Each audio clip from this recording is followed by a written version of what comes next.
उसने बढ़िया अपनी गाड़ी के अंदर लाउड म्यूज़िक चला रखा था और जैसे वो रेड लाइट पे रुका तो उसको एक अंकल दिखाई दिए जो लिफ्ट मांग रहे थे। उसको लगा बेचारे अंकल की मदद कर देता हूँ, आगे कहीं जाना होगा तो छोड़ दूंगा। वो अंकल जी बैठे गाड़ी में तो एकदम से उसकी गाड़ी के अंदर बहुत ज़्यादा ठंड हो गई थी। फिर वो आया, उसने मुँह में सिगरेट जला के उनकी तरफ आया, तो जैसे वो की तरफ बढ़े वो सिगरेट के साथ में, वो अंकल जी ने 2-3 कदम पीछे कर दिए। तो वो समझ में आ गया कि ये आदमी है ही नहीं। सर दिल्ली की एक स्टोरी आप बता रहे थे, मैं चाहता हूँ ऑडियंस को आप बताओ। दिल्ली हाँ, दिल्ली का वो एक एक्सपीरियंस है बहुत बढ़िया वाला। अब दिल्ली तो आए तो दिल्ली वालों की स्टोरी तो बनती ही बनती है, तड़कती भड़कती होगी। बिल्कुल बढ़िया, मज़ा आएगा आपको। आज तीनों अलग अलग टाइप का वो एक्सपीरियंस रहेगा।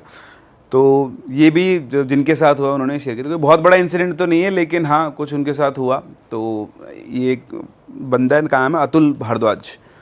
तो इसने 2007 के आसपास की बात है। तो ये एक कॉल सेंटर में जॉब करना इसने शुरू किया था। सभी कहीं ना कहीं सेटल होते तो इसने कॉल सेंटर में जॉब किया। तो जो कॉल सेंटर वाले लोग थे उनका एक अच्छा ग्रुप बन गया था इनका। तो 4-6 महीने हो गए थे, ये लोग बढ़िया घूमते थे, रात वीकेंड पे पार्टी किया करते थे। तो ऐसे क्या हुआ, एक दोस्त की सिस्टर की शादी आई, वीकेंड पर ही थी, वो भी सैटरडे के टाइम। तो ये रहते थे इधर अपने बदरपुर वाले एरिया में। और जो शादी थी, आई थिंक ये साउथ दिल्ली में आता है बदरपुर, या बदरपुर थोड़ा फरीदाबाद की साइड आ जाता है। अच्छा। और शायद इनकी जो शादी थी वो उधर साउथ दिल्ली की साइड थी, कहीं दूर, मतलब घर से बहुत दूर था। तो ये गए वहाँ पे शादी में, सारे दोस्त वगैरह, खूब बढ़िया। इनका प्लान था कि वहीं रुकेंगे, फेरों तक सब कुछ ये रहेगा, पूरा जो ग्रुप था, क्योंकि जो सबसे अच्छे फास्ट फ्रेंड्स थे उसी की सिस्टर की शादी थी। तो बैठे वहाँ पे बढ़िया, इन्होंने ड्रिंक्स वगैरह एंजॉय किए। रात के 2 बज गए। अब रात के 2 बज गए तो ये भारद्वाज जाके अपने दोस्त से बोलता है कि यार भाई, मेरे को लग रहा है मैं तो चलता हूँ, शादी हो ही गई है, दारू वारू पी ली है, खाना वाना खा ही लिया है, अब क्या ही फेरों में बैठ के बोर होऊंगा, मैं तो निकल रहा हूँ, कल जाके सोऊंगा, आराम से छुट्टी है। तो वो निकलने लगा। तो उनकी एक और फ्रेंड थी, तो वो बोलती कि यार मैं भी चलती हूँ तेरे साथ ही। पहले मैं सोच रही थी कि पूरा टाइम स्पेंड करूँगी, बट अब जब तू जा ही रहा है तो तू मुझे ड्रॉप कर देना घर पे। तो उस लड़की का जो घर था वो रास्ते में पड़ रहा था, उसके से बोला ठीक है चल। तो वो लड़की रहती थी एयरफोर्स कॉलोनी है उसके पास में, उसका घर था कहीं पर। एयरफोर्स कॉलोनी से उसने उसको ड्रॉप करना था, फिर वहाँ से वो बदरपुर जाना था उसको। तो पहले उसका रूट दूसरा था, इस नए रूट से वो जा रहा था। तो पहुँचे दोनों बढ़िया उसके। अच्छा, ये बात है 2007 की। तो जैसे उसने बताया, मैं उसी लैंग्वेज में बता रहा हूँ कि उस टाइम पर दिल्ली में जो लड़के रहते थे उनकी गाड़ियाँ होती थी, तो उसमें बढ़िया बड़े बड़े वूफर सिस्टम लगा के, और उस टाइम पर काली पन्नी का चालान नहीं होता था जो मिरर के ऊपर लगा, तो ऐसे सबकी गाड़ियाँ हुआ करती थी। तो वैसे उसकी गाड़ी थी, उसके पास कार थी, उस कार के अंदर उसने बढ़िया म्यूज़िक सिस्टम लगा रखा था, एक्सपेंसिव वाला, बढ़िया धूम धूम करके गाड़ी चलती थी, और ब्लैक शीशे थे गाड़ी के। तो उसने दोनों ने बढ़िया म्यूज़िक चला के वो लोग पहुँचे, उस लड़की को ड्रॉप किया। तो लड़की बोलती कि सुन, तूने ज़्यादा पी रखी है, तू भी यहीं रुक जा, टाइम भी हो गया है, रात के 2:30 बज गए हैं। तो उसने बोला कि नहीं यार मैं तो घर जाऊँगा। बोले हमारे घर में एक रूम है सेपरेट, गेस्ट रूम, तो वहाँ सो जाना, मैं पापा से बोल देती हूँ। तो बोलते यार रुक जाऊँगा, सुबह उठूँगा, फिर तेरे घर वालों की फॉर्मेलिटी, नाश्ता करो, ये करो, जल्दी और उठना पड़ेगा, मैं तो सोऊंगा, जा रहा हूँ, पहुँच जाऊँगा, आधे रास्ते आ गया, आधे रास्ते और पहुँच जाऊँगा। सही मौका गवा दिया सर। सबके अपने अपने नजरिए हैं भाई। अब अगर वो पीयूष होता शायद मौका ना छोड़ता। मैं तो नहीं छोड़ता। इस जगह कहते नींद गई पहाड़ में। तो खैर वो निकल गया अपना, और निकल के अब उसका जो रास्ता था उसको एक शायद संजय विहार करके जगह में एक रेड लाइट आती है, उसके बाद तुगलकाबाद फोर्ट वाला एरिया आता है, जहाँ पे 5 से 7 किलोमीटर का जंगल वाला एरिया था। तो उस टाइम पे शायद इतने फ्लाईओवर्स भी नहीं थे 2007 में। तो उसको उस रास्ते से जाना था। तो उसने बढ़िया अपनी गाड़ी के अंदर लाउड म्यूज़िक चला रखा था, और जैसे वो रेड लाइट पे रुका तो उसको दिखा कि रेड लाइट पर पता नहीं क्यों भी रुक गया, वो कोई था ही नहीं, गाड़ी तो थी ना आगे ना पीछे। तो उसको एक अंकल दिखाई दिए जो लिफ्ट मांग रहे थे। तो आप देख समझते हो कि जब मानसिक संतुलन से नहीं तो आदमी परोपकारी ज़्यादा हो जाता है। तो फीत उसने रखी थी, तो उसको लगा यार ये अंकल बेचारे, रात के टाइम, सर्दी का टाइम था, फुल जनवरी की जो सर्दी पड़ती है उस टाइम पर, कोहरा हो रखा था सड़क पे। उसको लगा बेचारे अंकल की मदद कर देता हूँ, आगे कहीं जाना होगा तो छोड़ दूंगा। तो उसने गाड़ी रोकी और बोला कि हाँ जी अंकल, क्या हेल्प करूँ आपकी, कहीं जाना है आपको? तो बोलते हैं हाँ, बहुत देर से, मतलब बहुत समय से मैं इंतज़ार कर रहा हूँ, कोई मेरी मदद ही नहीं कर रहा है, मेरा घर थोड़ा आगे ही है, तुम मुझे छोड़ दोगे? बोला हाँ जी अंकल बिल्कुल, आप बैठो। बिठा लिया और बिठा के गाड़ी शुरू कर दी। एकदम से उसका फेवरेट गाना आया। अच्छा, वो CD वीडी वाला सिस्टम होता है, तो उसका गाना आया तो उसने म्यूज़िक लाउड कर दिया। गाड़ी चली तो अंकल जो बैठे पास में गुस्से में बोलते हैं इसको बंद कर। तो वो मनी मन में तो बोलते हैं साला गाड़ी मेरी, सिस्टम मेरा, हैं और गाना मेरे को बंद कर लें। फिर उसे लगा चल कोई बात नहीं, बुजुर्ग अंकल है, थोड़ा एज में ज़्यादा है, अपन थोड़ी इज्जत रख लेते हैं। तो उसने वॉल्यूम कम कर दी। तो उसने वॉल्यूम कम कर दी तो बोला वॉल्यूम कम करके रहा अंकल क्या मेरा फेवरेट गाना आ गया था, इसलिए थोड़ा तेज़ आवाज़ में सुनने का मेरा मन होता है। तो उन्होंने बोला कि मैंने आवाज़ कम करने को नहीं कहा, बंद करने को कहा। चौंक जाते हैं, चलो ठीक है कोई बात नहीं, वो बंद कर देते हैं। बोला अंकल जब खुश तो ठीक है। फिर वो बातचीत कर रहे होते हैं तो वो उनसे पूछता है कि अच्छा अंकल आप यहाँ जाओ, कहाँ है आपका घर? तो बोलते बस यहाँ थोड़ा आगे जाके ही मेरा घर है।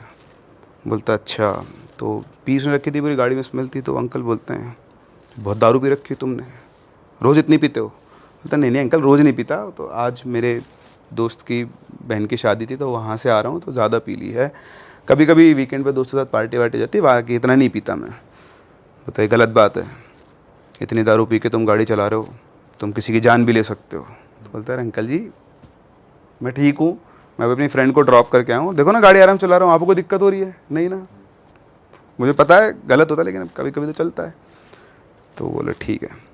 फिर ज़्यादा बातचीत वो नहीं करता। अच्छा एक चीज़ उसके साथ हुई थी, मैं बताना भूल गया। जब वो अंकल जी बैठे गाड़ी में तो एकदम से उसकी गाड़ी के अंदर बहुत ज़्यादा ठंड हो गई थी।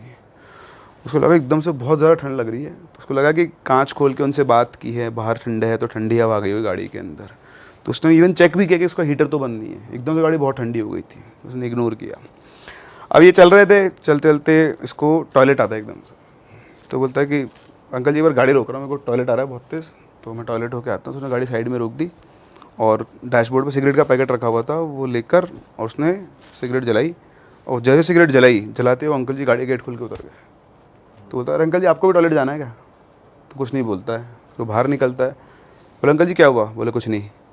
तो इतना बोल के गाड़ी रोके साइड में, आगे एक पेड़ होता है, पेड़ की तरफ जाता है। तो टॉयलेट करना होता है पेड़ के अंदर, सोचता है पेड़ के नीचे नहीं करता हूँ, थोड़ा साइड और जाके करता हूँ। तो जाके टॉयलेट कर रहा था, मुँह पे उसने सिगरेट लगा रखी थी और इधर खड़ा के अंकल जी को देख रहा था।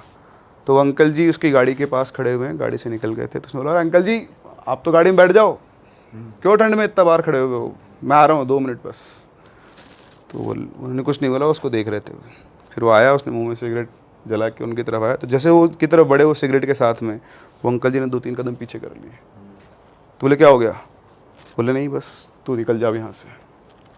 तो बोला निकल जा, आप घर तो आए नहीं अभी, आपको कहाँ छोड़ना है बताओ ना। तो बोलता नहीं नहीं यहाँ से मैं चला जाऊँगा अपने आप, तू निकल जा। अब उसको था कि तो यार काम लिया है तो काम तो पूरा करूंगा, मैंने तो अंकल जी घर पे छोड़ने जिम्मा लिया है, जो उसने ले रखा है उसके आफ्टर इफेक्ट्स हो रहे हैं। हाँ। तो उसका था कि कैसे के पीछे रास्ते में छोड़ दूंगा, मैं छोड़ के आऊँगा तो घर पे। नहीं आप चिंता मत करो, मैं आपको आपके घर तक छोड़ के आऊँगा, बताओ आपका घर कहाँ है? तो उसने बोला कि मेरा घर यहीं है, मैं चला जाऊँगा, अब तू यहाँ से चला जा फटाफट से, वरना तेरे को दिक्कत हो सकती है। तो बोला मेरे को क्या दिक्कत होगी, और ये जंगल में आपका घर कहाँ है? यह पूरा जंगल है, इसमें कौन सा घर है? तो आदमी ने बोला ऊपर देखा, मैं इस पेड़ पे रहता हूँ। अब जैसे उसने बोला ना मैं इस पेड़ पे रहता हूँ, उसकी एकदम से फट गई आदमी। अब उसको समझ में आ गया कि मतलब जिस टोन में उसने बोला और जिस एक्सप्रेशन के साथ बोला, तो वो समझ में आ गया कि ये आदमी है ही नहीं। वो तो उल्टे पैर भागा, फटाफट से गाड़ी के अंदर बैठा, और उसको ये फील हो रहा था कि उस गाड़ी के साइड वाला जो विंडो मिरर है उसके पास में वो खड़ा हुआ है, पर उसकी हिम्मत नहीं थी कि वो उसको आँख उठाकर देख ले। पता नहीं उसको कैसा लगा, जैसे उसने बोला कि पेड़ पे रहता हूँ, तो उसकी एकदम से चौंक गया वो बुरी तरह से। और फिर उसके बाद वो कुछ नहीं किया, सीधा गाड़ी में गियर डाला और भागे लगे गाड़ी को, और सीधा अपने सोसाइटी के गेट पे पहुंचा। बहुत तेज उसने गाड़ी चलाई, वहाँ पे बदहवास से हालत में गार्ड के पास बोला कि मेरे को अपने घर तक छोड़ दे। वो लोग गाड़ी बाहर खड़ी करके फिर उसको पैदल तक जाना होता है। तो बोला अकेला नहीं जाऊँगा, डर लग रहा है। फिर घर पहुँच के उसको गार्ड के साथ गया। गार्ड ने पूछा कि क्या हो गया भैया, आपको ऐसे क्यों डर रहे हो? तो बोल रहे कि ऐसा मेरे साथ वहाँ पर हुआ। फिर अपनी मम्मी को बताया, उन्होंने उसको शांत किया। सारी उतर गई होगी इसकी। फिर उसके इस बात पे कोई विश्वास भी नहीं करता। उसके दोस्तों को बताया उन्होंने, तूने ज़्यादा पी रखी थी इसलिए तेरे साथ ऐसा हो गया है। फिर उसने कोशिश भी की और बार बात करने की, ऐसा नहीं हुआ दोबारा नहीं गया, वो दोबारा कई बार गया है, दोबारा कभी वो आदमी उसको नहीं दिखा। वो उस पेड़ के नीचे जाके वेट किया उसका कि वापस आ जाए, मिल जाए। अच्छा। पर कभी ऐसा दोबारा नहीं हुआ। बड़ा डेयरिंग आदमी है, दोबारा भी जा रहा है। सिगरेट लेकर ही जाता होगा फिर। नहीं वो 1-2 बार उसकी वाइफ को भी लेकर आया, तो शादी वादी हो गई तो बताता है कि देखो यहाँ पे है ना, इस जगह पे मुझे आदमी। तो बोलते वो तो तुमने पी रखी थी, तो वो आदमी नहीं था, तुम हेलुसिनेट कर रहे थे।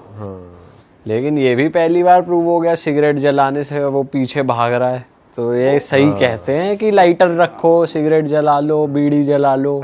नहीं तो आप बीड़ी जला लोगे तो बीड़ी मांगने वाले भूत भी होते हैं। अब बीड़ी मांगते हैं आपसे, हाँ, हाँ छलावे होते हैं ना जो बीड़ी मांगता है, ये सुना और हुआ है। अगर दे दी तो कुछ करेंगे? कुछ नहीं, दे बकायदा दो। पिएगा चीयर्स करके। नहीं दोगे तो कोई बात नहीं। पीछे पड़ा रहता है वो, ये रहता है उनका। हाँ, तो सिगरेट ही पीनी चाहिए। अगर बीड़ी मांग रहा है तो सिगरेट पियो, नहीं मांगेगा। उनको बीड़ी सिगरेट कुछ भी दे दो,